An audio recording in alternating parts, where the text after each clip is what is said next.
আসসালামু আলাইকুম। আপনারা সবাই কেমন আছেন? আশা করি ভালো আছেন। আমিও ভালো আছি। আপনাদের মাঝে আমি একটা রান্না নিয়ে আসছি। আপনারা দেখতে থাকেন আমি কি কি রান্না করি।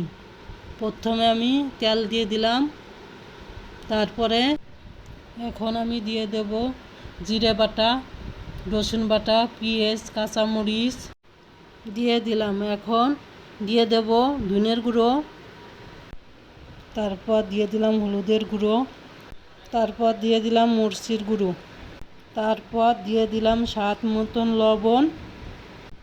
তারপরে ভালো করে হাত দিয়ে মশলাগুলি মাখিয়ে নেব। মশলাগুলো মাখানো হলে পরে এখন কুটে রাখা আলু বেগুন দিয়ে দিব। তারপরে সুন্দর করে মেখে নিব। মেখে নেওয়ার পরে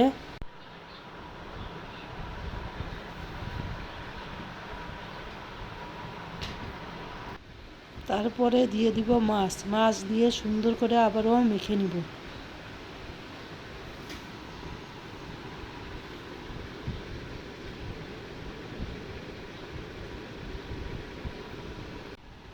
তারপরে দিয়ে দেব কেটে রাখা ধনিয়া পাতা, টমেটো দেওয়ার পরে আবারও একটু মেখে নিব।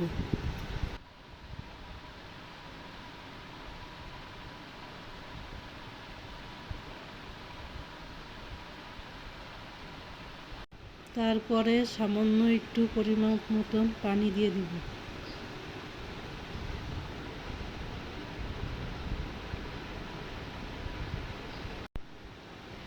ঢাকনাটা উজলিয়ে দেখব যে আমার রান্নাটা কতদূর হয়েছে।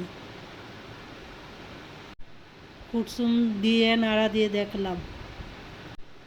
দেখার পরে আবারও ঢেকে দিব। এখন আমার চচ্চড়িটা হয়ে গেছে, এখন আমি নামিয়ে নিব।